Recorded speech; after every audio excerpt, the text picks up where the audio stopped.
It started with a message at 1 in the morning. "Liam, can you come to the restroom and walk me back? Someone's standing outside my door." The screen glowed, that cold blue light in the dark. And for a second, I really thought about just ignoring it. But then a chill shot right down my spine. I remembered a forum post I mindlessly scrolled past earlier that day. Dormitory Building B, 3rd floor. After 11:30 p.m. lights go out, a man with a rotten face and a rope walks the hallway.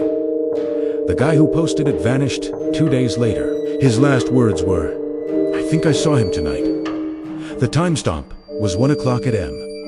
The exact same time as right now. I lived in Building B, 3rd floor, all the way at the east end of the hall.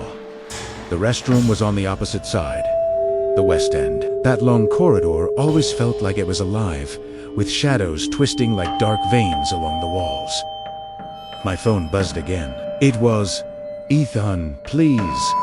Liam, please. I can't move.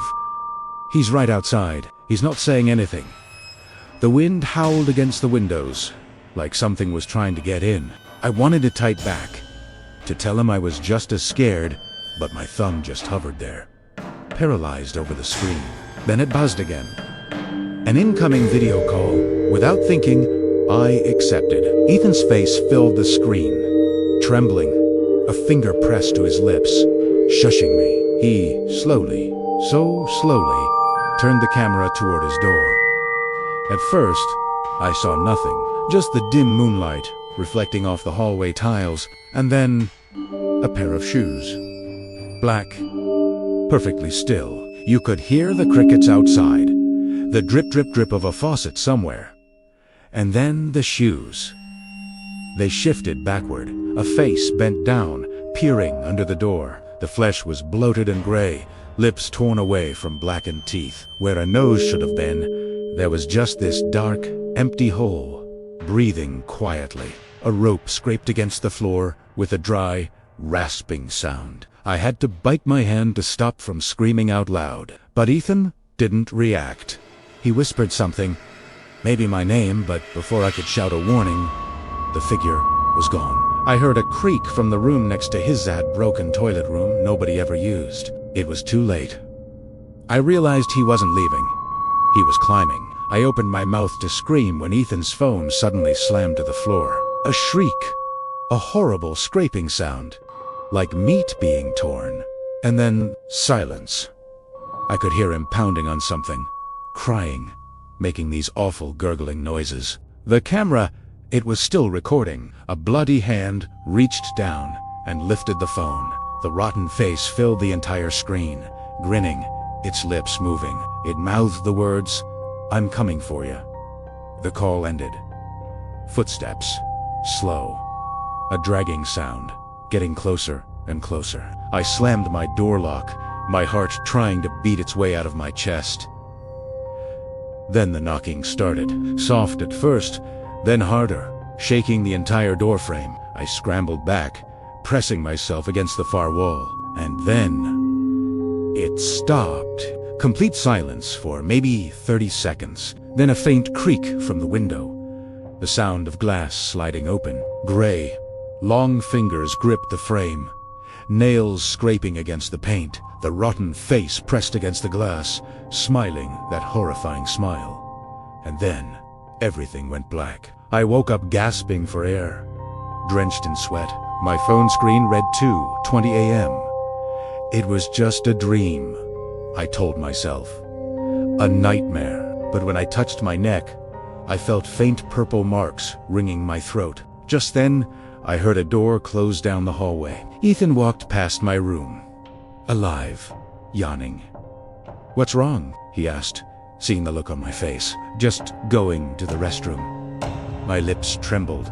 I thought maybe I was losing my mind. I forced a laugh, telling myself it was just a nightmare. It couldn't hurt me. I lay back down, scrolling on my phone to try and calm my nerves. The clock ticked past midnight. And then, a message. "Liam, can you come to the restroom and walk me back? Someone's standing outside my door." My hands went numb. Another message popped up. Please, Liam, please. He's still there. This time, I didn't hesitate. I called the police, my voice cracking as I tried to explain. I grabbed my bag, slipped out into the hallway, and started for the stairs.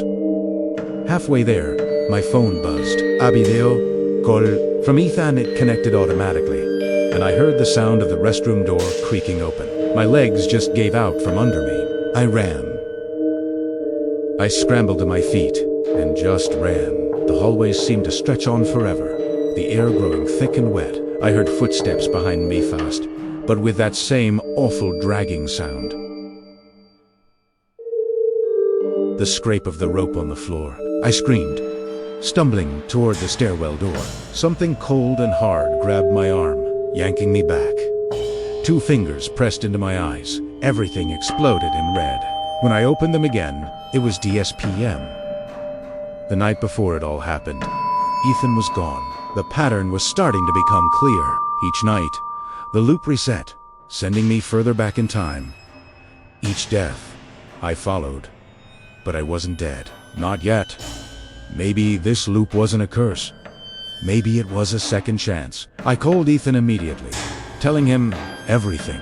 Every scream, every detail. He just laughed, nervously. Dude, you're losing it. Stop watching so many horror videos. I begged him, pleaded with him not to go to the restroom after midnight. He promised he wouldn't.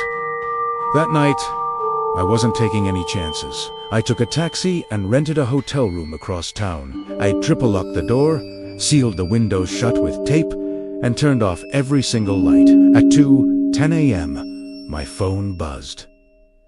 It was Ethan. Where are you? I told him I was at a hotel. He didn't reply. At 2:20, I called him. He answered, sounding perfectly calm. See? Nothing happened. I just went to the restroom early this time. A wave of relief washed over me. It worked. I broke the cycle. 2 minutes later, another message from him. Liam, I'm sorry. What do you mean? I typed back, frantically. No reply. I called him again. He just chuckled. Relax, man. Just joking. The class monitor came by, looking for you. I covered for you. And then, a knock at my hotel room door. A voice called out. Room service. I didn't order anything. I whispered into the phone. The knock came again. Slow, deliberate.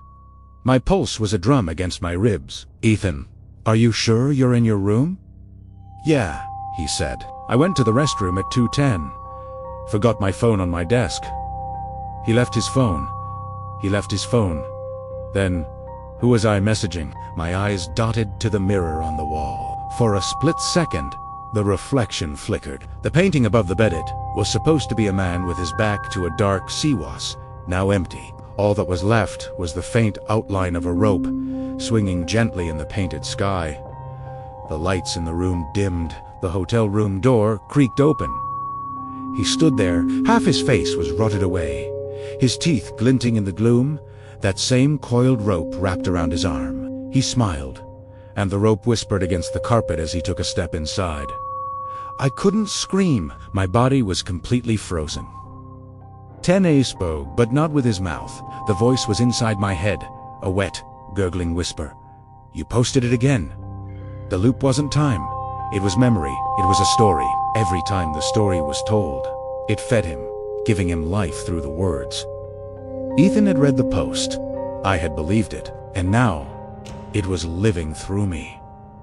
The lights flickered again. His grin widened, splitting his ruined face in two. The rope brushed against my wrist. I squeezed my eyes shut. The last thing I heard was his voice, faint and amused, echoing inside the walls of my mind.